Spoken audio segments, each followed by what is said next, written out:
أعوذ بالله من الشيطان الرجيم.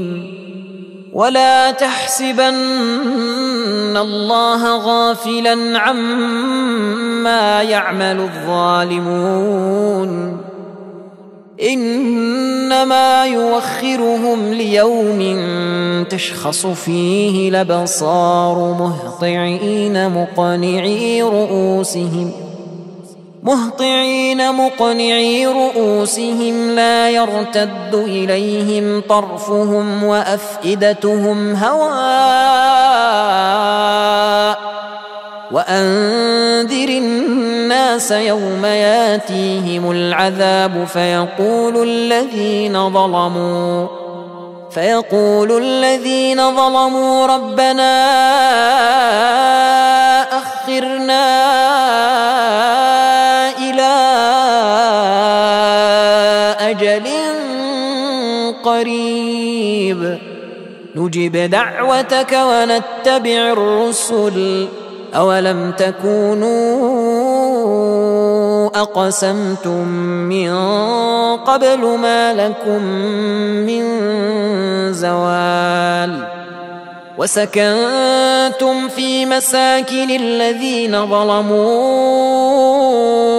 أنفسهم وتبين لكم كيف فعلنا بهم وضربنا لكم الأمثال. وقد مكروا مكرهم وعند الله مكرهم، وإن كان مكرهم لتزول منه الجبال. فلا تحسبن الله مخلف وعده رسله، إن الله عزيز ذو انتقام. يوم تبدل الأرض غير الأرض والسماوات وبرزوا لله الواحد القهار. وترى المجرمين يومئذ مقرنين في الأصفاد